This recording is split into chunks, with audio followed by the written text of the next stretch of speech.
Este muro fue construido en un lugar prácticamente inaccesible. Encontramos el mismo tipo de muros por todo el mundo. Y la forma en que los construyeron no es similar, es idéntica. ¿Se construyeron edificaciones extraterrestres en la Tierra como parte de un plan maestro? ¿Funcionaban estos templos como baterías? Almacenan energía y permiten que la energía se expanda en ciertos momentos del día. ¿Podrían revelar una conexión extraterrestre? Culturas antiguas de todo el mundo conectaron sus templos entre sí, casi como un gran circuito impreso. ¿Y tenían un objetivo mayor, que se extiende más allá de la Tierra? De algún modo, observan la Tierra desde el espacio y ven cómo encajan esas edificaciones en todo el planeta. ¿Quién podría hacer eso salvo seres extraterrestres? ¿Quiénes eran? ¿Por qué vinieron? ¿Qué dejaron tras de sí? ¿A dónde se marcharon? ¿Volverán? Alienígenas. Los arquitectos alienígenas.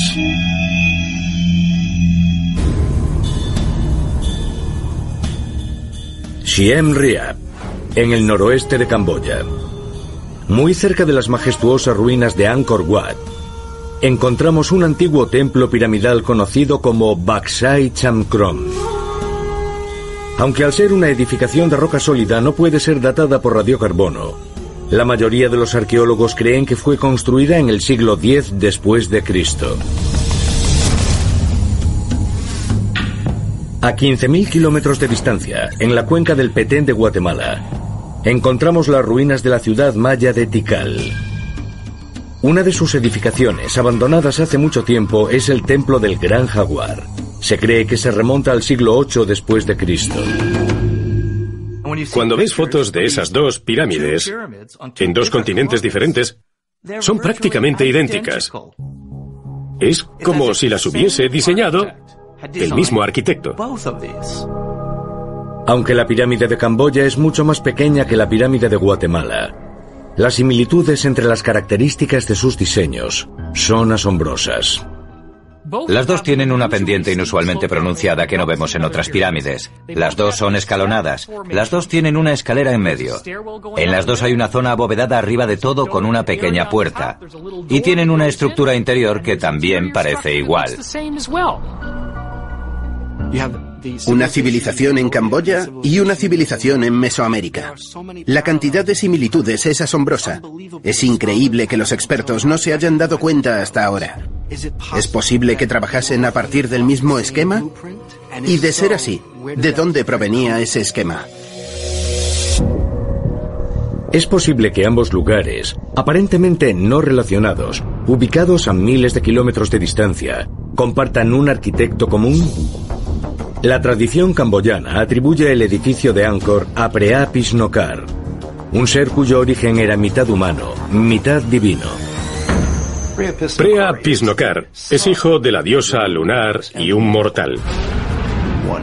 Un día ella se lo llevó al cielo, donde conoce al gran dios Indra, quien decide que el niño recibirá una educación especial. En el cielo de Indra recibió formación. Formación sobre matemáticas, ingeniería, arquitectura, muchas disciplinas científicas distintas.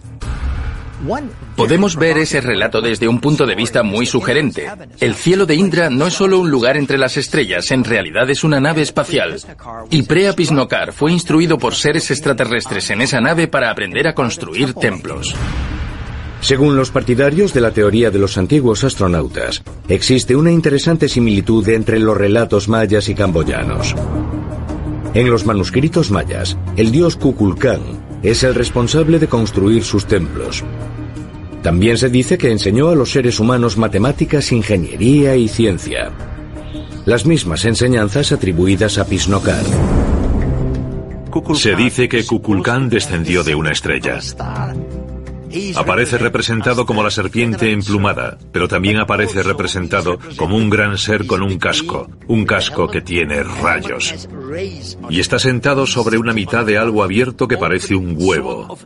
Era el maestro según la mitología centroamericana. No hay duda de que es un extraterrestre. ¿Podrían estos dos arquitectos de otro mundo ser el mismo? Y de ser así, ¿existen más pruebas de un maestro constructor también en otras partes del mundo? En Mesoamérica tenemos a los dioses relacionados con la construcción de sus pirámides. Eso se corresponde con el mismo tipo de ser del que hablaban los mesopotámicos y también los egipcios, como el arquitecto que diseñó las ciudades y diseñó esas edificaciones. Encontramos el mismo patrón y la misma afirmación una y otra vez durante un período de al menos 7000 años. El mismo tipo de Dios planifica y dirige la construcción de ese tipo de edificios similares. Parece que hablamos del mismo arquitecto, apareciendo en continentes distintos en momentos distintos. Es interesante que cuando analizas esas edificaciones, que abarcan muchos miles de años, empiezas a ver que hay cierta relación. Podemos encontrar cientos de pirámides en casi todas las regiones del mundo, como América Central, Mesopotamia, Egipto, China e incluso la Antártida. Y las edificaciones más sagradas de muchas culturas parecen ser asombrosamente similares. Es increíble que puedas viajar alrededor del planeta y encontrar edificaciones de una naturaleza similar. Por ejemplo, en China, el altar del cielo de Xi'an, o el círculo de piedra sobre Sacsayhuamán en Perú. Encontramos por todo el planeta una arquitectura elevada y megalítica. También encontramos gigantescas edificaciones de piedra. Unas cuantas personas primitivas de todo el mundo encontraron de algún modo la motivación para mover y transportar bloques gigantescos de piedra que podían pesar 20 toneladas, 100 toneladas. Hay una especie de esquema maestro que vemos en su arquitectura.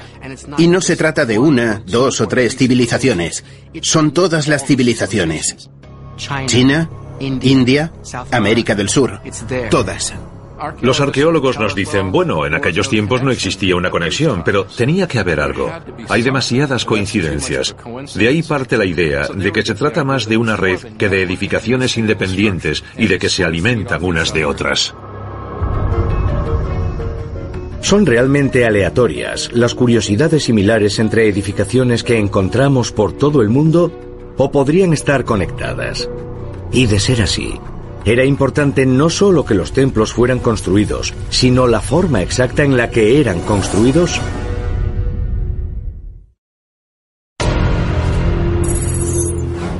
Cuzco, Perú. Los restos del Coricancha o Templo del Sol se consideran una maravilla de la arquitectura inca. Según los ingenieros actuales, la precisión de su cantería rivaliza con la realizada hoy con maquinaria sofisticada. Pero increíblemente, el pueblo inca no fue el único de la antigüedad cuyas construcciones alcanzaron ese nivel.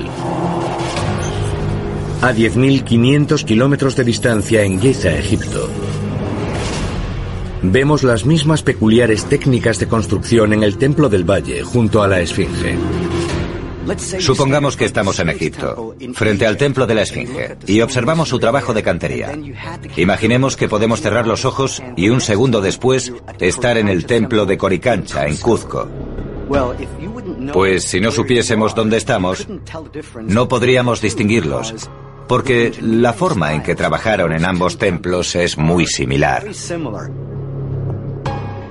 Lo que vemos es que los bloques encajan con tanta precisión que apenas puedes meter un papel entre ellos.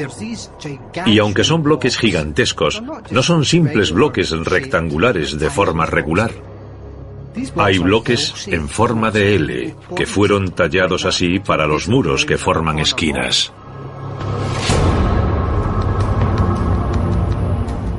No es solo su diseño lo que hace que esas edificaciones sean tan impresionantes, sino también el hecho de que fueran construidas con piedras megalíticas.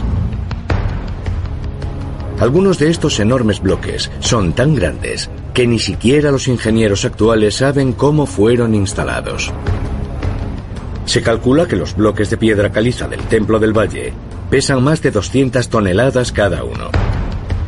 Y muchas de esas piedras tuvieron que ser levantadas y colocadas a 12 metros de altura, la altura de un edificio de 4 plantas.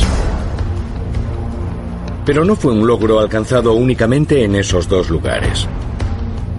Culturas antiguas de todo el mundo eligieron una y otra vez construir con similares bloques imponentes, encajados con un espacio mínimo entre sí, y sin usar mortero. Utilizar unas piedras tan enormes es increíblemente poco práctico. ¿Por qué eligieron hacerlo? ¿Por qué optaron por usar esos enormes bloques cuando obviamente otros más pequeños hubieran sido más manejables y más fáciles de utilizar? Y hay otro dato aún más sorprendente. Muchas de esas construcciones megalíticas fueron construidas en lugares poco accesibles, a menudo a miles de metros sobre el nivel del mar.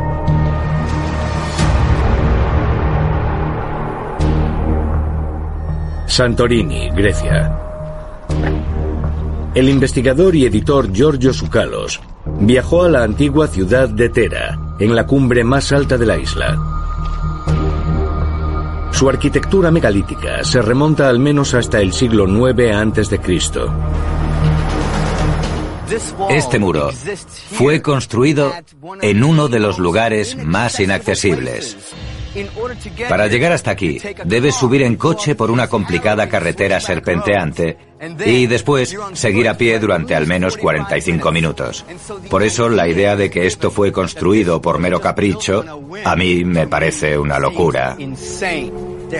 Tuvieron que hacerlo aquí por alguna razón. Los bloques son enormes. Aquí hay un bloque que mide al menos 182 centímetros de largo. Y aquí hay otro de 213 centímetros de largo. Y miden unos 80 centímetros de ancho. Así que hablamos de bloques de piedra que son del tamaño de una persona y pesan 1 tonelada o más. Y aquí hay 12 niveles de bloques de piedra. 12. Esto fue puesto aquí deliberadamente. Deliberadamente. Esto no es una coincidencia. En la cantera alguien dijo, necesitamos una piedra de esta forma exacta que encaje justo aquí. Y este tipo de muros no existe solo en Grecia, sino en Italia, en España, en América del Sur y también en Egipto. Y la forma en que los construyeron no es similar, es idéntica.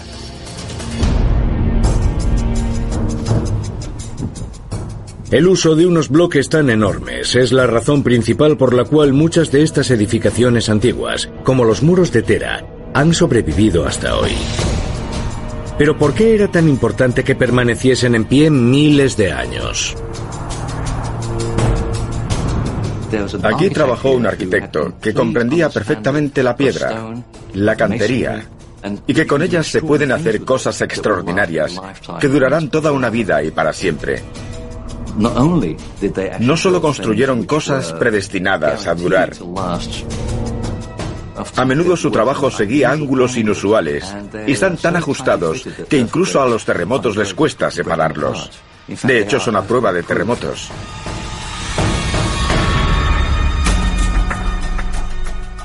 Los partidarios de la teoría de los antiguos astronautas señalan que muchas edificaciones en todo el mundo comparten también en su diseño otros elementos para asegurar su longevidad. Por ejemplo, el uso común de sujeciones de metal insertadas en ciertas piedras para reforzar construcciones antiguas.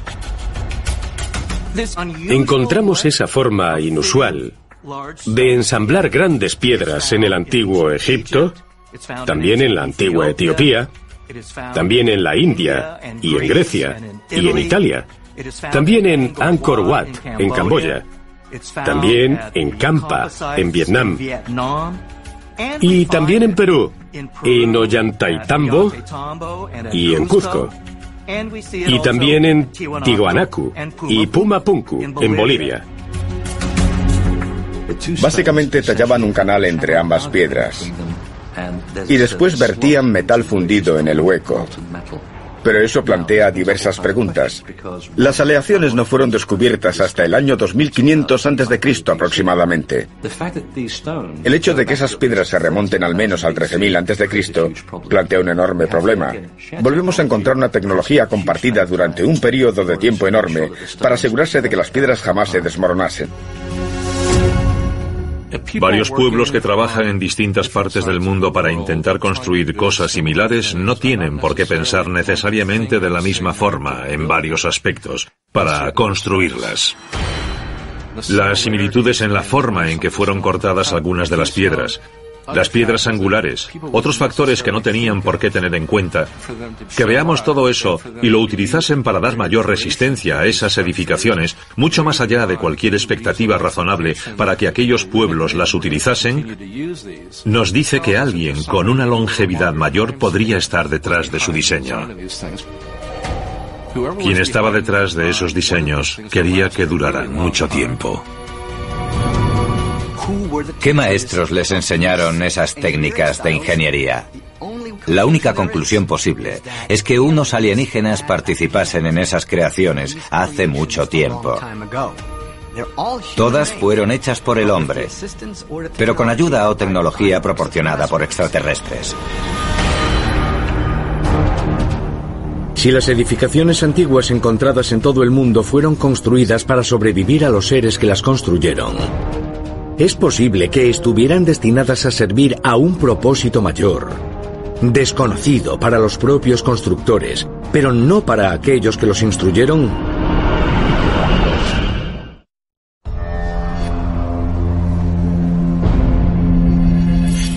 Meseta de Giza, Egipto. La Gran Pirámide podría ser la edificación más enigmática en la faz de la Tierra.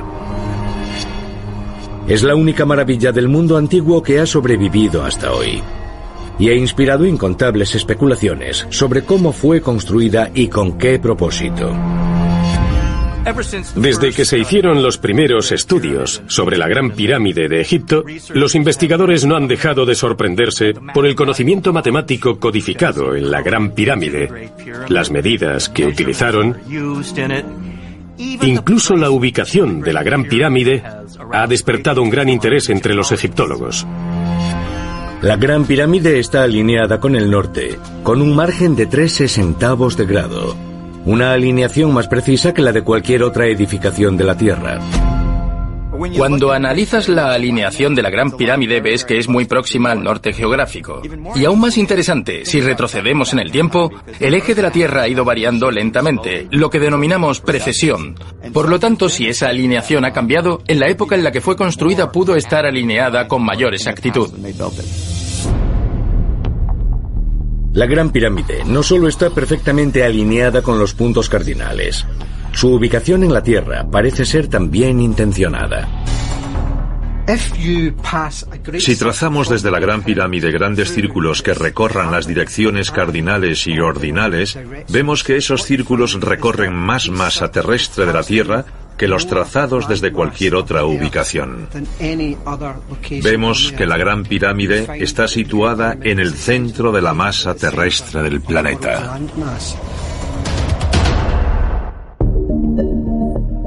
Desde el primer estudio preciso de la Gran Pirámide en 1925, los matemáticos y los investigadores han descubierto conexiones aún más profundas con la información geodésica, aquella relacionada con la medición y la representación de la Tierra codificadas en su diseño.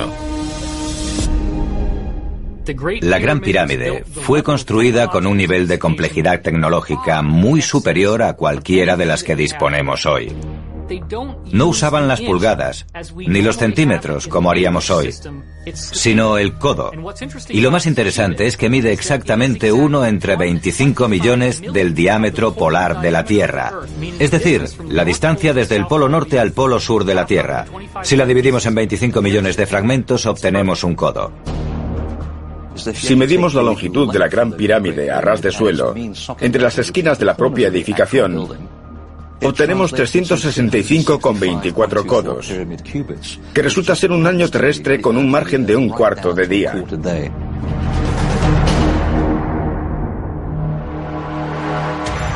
Las mediciones del largo y el ancho del perímetro de la Gran Pirámide se corresponden con una fracción exacta de las medidas de latitud y longitud en el Ecuador. Si las ampliamos, la Gran Pirámide se corresponde directamente con la circunferencia del Ecuador y también con la distancia desde el Ecuador hasta el polo, lo cual la convierte en un modelo a escala del hemisferio norte. Gracias a las imágenes obtenidas por los satélites, los investigadores han podido descubrir recientemente otra fórmula codificada en el diseño.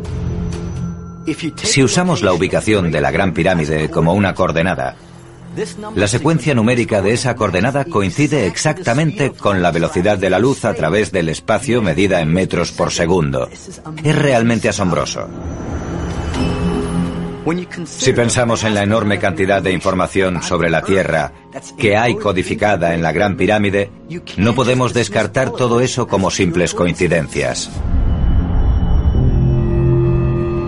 Aunque la Gran Pirámide de Giza ofrece un ejemplo asombroso de información codificada, también se ha descubierto que en otras partes del mundo hay edificaciones, como las pirámides mesoamericanas y los zigurats de Mesopotamia, que están alineadas exactamente con puntos cardinales y representan conceptos matemáticos.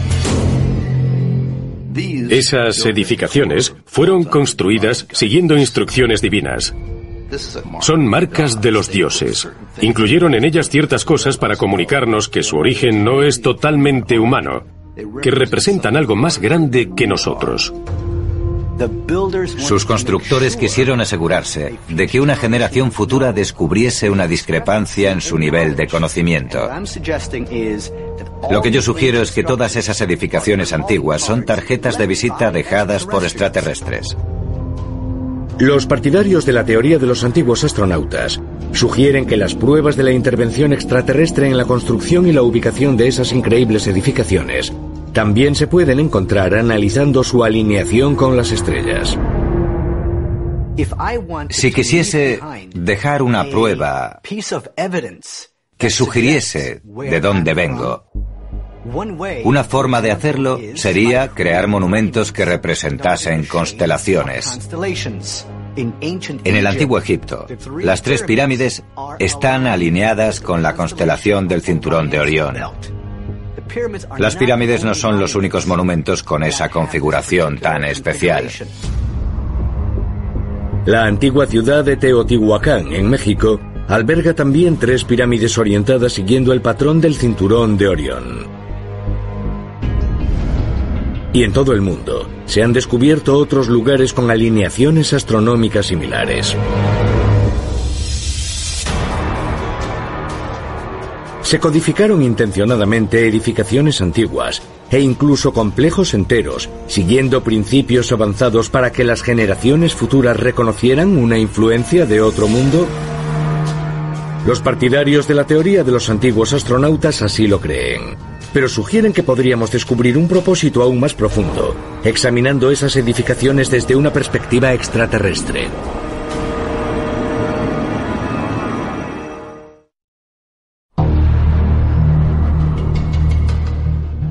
Saint-Jean-de-Mata, Quebec, Canadá, mayo de 2016.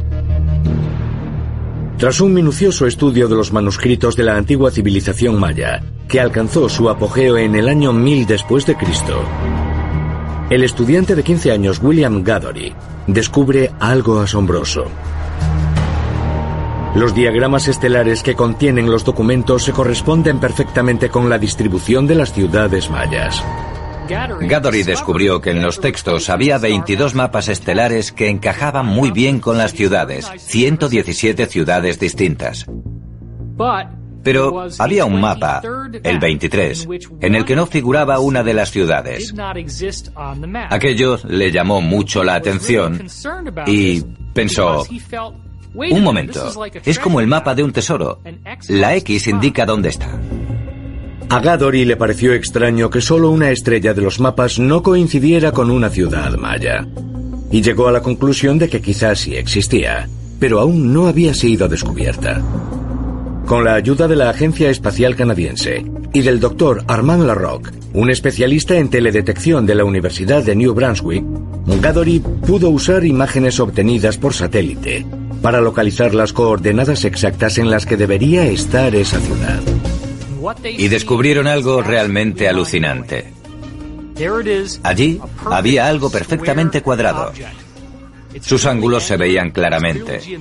Su geometría se veía claramente. Las proporciones de ambos lados eran simétricas. Aquel cuadrado, según el propio doctor Armand Larroque, podía ser la base de una pirámide. Aunque los arqueólogos no han acudido todavía al lugar, la ciudad perdida fue bautizada como Cacchi o Boca de Fuego. El descubrimiento de Gadori parecía confirmar que los mayas ubicaron sus ciudades con mucha precisión para reflejar las estrellas del cielo. Un logro asombroso, si tenemos en cuenta que su territorio abarcaba más de 194.000 kilómetros cuadrados. En la civilización maya en su totalidad, cada una de esas ciudades está perfectamente distribuida, con una precisión matemática, siguiendo mapas estelares. ¿Cómo pudo hacer eso una cultura primitiva? Según los partidarios de la teoría de los antiguos astronautas, unos visitantes extraterrestres indicaron a los mayas dónde debían construir sus ciudades, y sugieren que lo mismo les ocurrió a otras civilizaciones de todo el mundo. Pero no fueron solo las estrellas las que determinaron la ubicación de ciertos lugares importantes. Muchos también estaban alineados con la energía de la propia Tierra.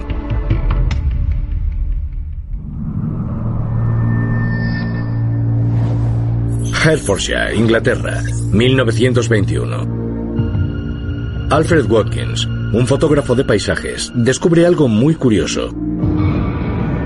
Muchos de los megalitos, montículos, fortalezas y demás obras prehistóricas de la zona están ubicadas en una línea recta que se extiende varios kilómetros. Acuña el término líneas ley para describir esas alineaciones que también descubrirá en el resto de Inglaterra y en Francia. Las llamadas líneas ley unen todas las estructuras antiguas de piedra, como Stonehenge o Avebury. Parecen indicar algo, como la idea de que esas líneas tienen alguna relevancia. Vemos que los templarios tomaron prestada la ciencia de trazar cuadrículas durante las cruzadas y comenzaron a construir catedrales por toda Europa sobre las llamadas líneas ley. Las culturas antiguas comprendían que en el mundo existen líneas energéticas. Las culturas antiguas comprendían que esas líneas eran una especie de fuentes de energía, y al levantar estructuras a lo largo de esas fuentes de energía casi podían aprovecharla.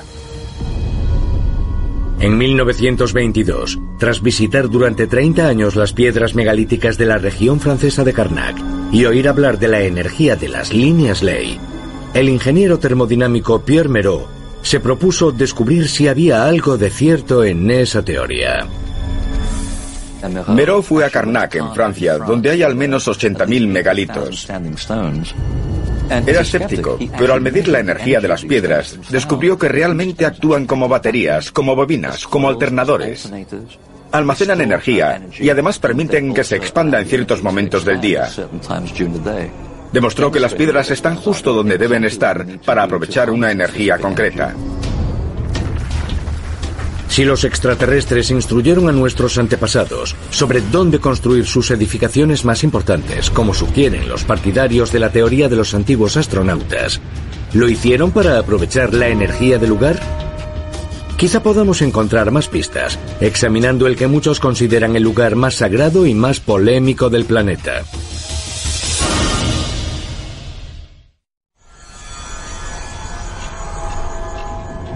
Chichén Itzá, México, agosto de 2015. Descubren un sumidero bajo un templo de 1000 años llamado El Castillo. Los científicos, preocupados por la estabilidad de la pirámide, comienzan a examinar minuciosamente el lugar. Durante sus investigaciones, descubren 2 edificaciones anidadas en el interior de la pirámide. La pirámide de Chichén Itzá no es una pirámide sino 3. Fueron construidas como las muñecas rusas, repitiendo el mismo diseño, el mismo método de construcción, la misma unidad de medida. Es evidente que algo funcionó hace miles de años y lo repitieron una y otra vez, como si utilizasen un molde. Es una pirámide que está dentro de otra pirámide. Vemos lo mismo en la Gran Pirámide de Cholula, una de las pirámides más grandes del mundo, a las afueras de la Ciudad de México. También vemos lo mismo en la pirámide de Zoser, en Saqqara, en Egipto. Por alguna razón, los pueblos de la antigüedad reconstruyeron una y otra vez esas edificaciones antiguas, porque aparentemente estaban en un lugar importantísimo. Hay algo especial en ese lugar.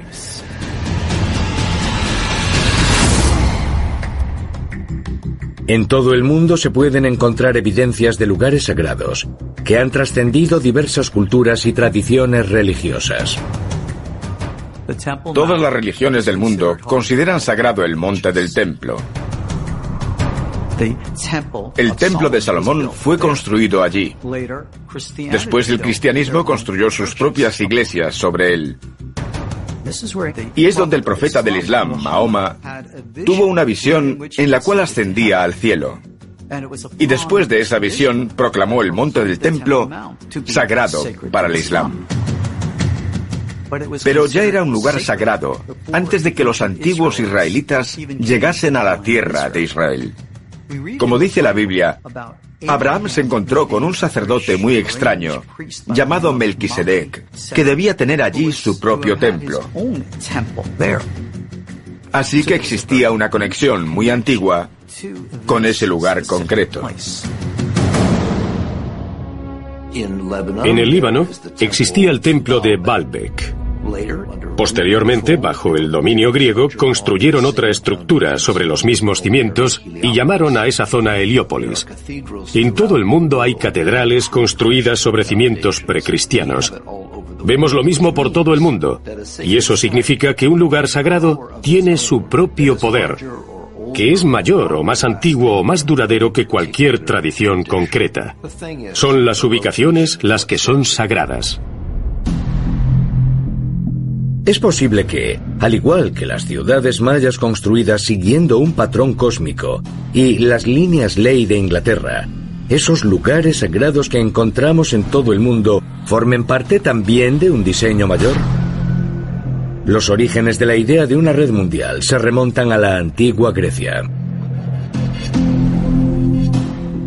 Algunos filósofos como Platón estaban convencidos de que los antiguos lugares sagrados estaban ubicados con precisión sobre la faz de la Tierra, de una forma muy deliberada, y conformaban una red mundial.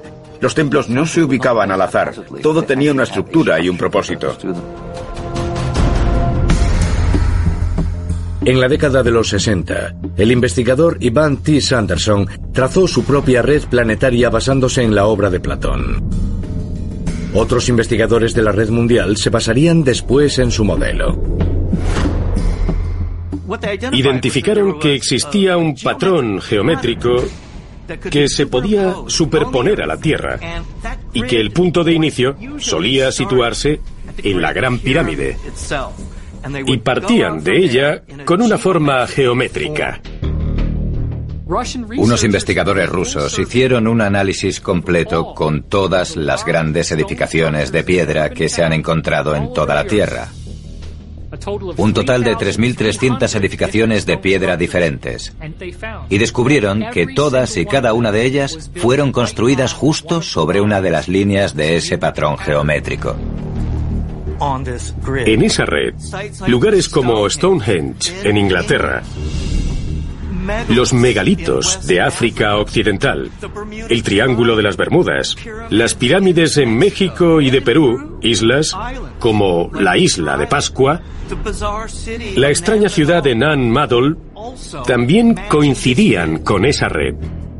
Los lugares de poder concretos en los que encontramos pirámides y obeliscos y otras edificaciones podrían no haber sido elegidos al azar. Podrían formar parte de un todo integrado y que su ubicación sea muy, muy importante. Algunos investigadores creen que las culturas antiguas de todo el mundo pudieron conectar todos sus templos entre sí, casi como un circuito impreso en el que un templo se conecta a otro templo, que se conecta a otro, sumándose a la energía de la estructura, sumándose a la energía de la propia línea. Cuando pensamos en la red eléctrica, pensamos en la transmisión de energía a través de ella. ¿Podríamos estar hablando de algo más? ¿Podría haber algo mayor que no vemos? ¿Y si esa red energética mundial está recibiendo energía del sistema solar o del propio universo? ¿Quién supervisa esa perspectiva mayor que forman todas esas edificaciones sobre la Tierra? De algún modo observan la Tierra desde el espacio y ven cómo encajan esas estructuras a gran escala en todo el planeta. ¿Quién podría hacer eso salvo seres extraterrestres? Si la ubicación de esas edificaciones en la Tierra fue planeada específicamente para cumplir un cometido extraterrestre, ¿podrían algunas piezas de ese sistema seguir conectadas hoy? Y de ser así, ¿cumplen algún cometido más allá de la Tierra?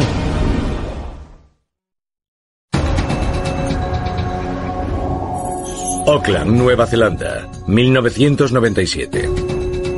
El expiloto comercial y militar Bruce Cathy publica su libro La Red Energética. En él detalla los avistamientos ovni que experimentó mientras trabajaba para el ejército neozelandés. Señala que las naves siempre seguían líneas rectas. Tras cartografiarlas, descubrió que seguían un patrón cuadriculado característico. Además, al sobrevolar algunas de esas zonas, también notó que se estaban construyendo varias instalaciones a lo largo de las rutas. Bruce Cathy afirmó que el ejército estadounidense, durante la Segunda Guerra Mundial, también había descubierto aquella red especial que rodea todo el planeta y que estaba usando ciertos puntos de la Tierra para construir bases militares y otras instalaciones. Cathy sugirió que la nave extraterrestre pudo haber extraído energía de la red. Y que tras la Segunda Guerra Mundial y el incidente de Roswell, personal militar destinado en todo el mundo se había percatado de su relación con los ovnis. Se trata de una antigua red en forma de cuadrícula, probablemente construida por extraterrestres, posiblemente para alimentar su nave, que hoy está siendo reconstruida por el ejército. ¿Es posible que en todo el mundo haya edificaciones antiguas diseñadas para funcionar juntas como parte de una inmensa red energética? ¿Pudieron dejar sus arquitectos información de forma intencionada para que la encontrásemos cuando tuviéramos el conocimiento tecnológico necesario para reconocer el sistema? ¿Pero por qué? ¿Qué trataban de decirnos los arquitectos alienígenas? Los extraterrestres sabían que en algún punto de nuestra evolución, una sociedad tecnológicamente avanzada descubriría todas esas edificaciones antiguas y vería su correlación. Y que eso nos obligaría a tener en cuenta que seres extraterrestres de algún tipo indicaron a nuestros antepasados dónde construirlas, pero no para ellos, sino para nosotros. La propia red podría ser una fuente de energía inusual que podríamos no estar aprovechando con nuestra tecnología actual. Una raza más avanzada quiso dejar algo para que lo descubriéramos y que nos daría pistas para alcanzar un desarrollo científico mayor que el actual. Quizá ese maestro arquitecto no solo pretendía influir en la Tierra, sino también conectar la Tierra con algo mayor o más allá de nuestra imaginación. Quizá esa red se extiende hacia las estrellas y la red mundial terrestre está conectada también con la red de otros planetas. Y al hacerlo, integra la Tierra en una colonia enorme, por así decirlo, un circuito integrado por todo el cosmos. El planeta Tierra vivirá un momento crucial cuando esa red vuelva a activarse. Y no sabemos qué efecto tendrá en nuestro futuro. Quizás sea entonces cuando regresen los extraterrestres.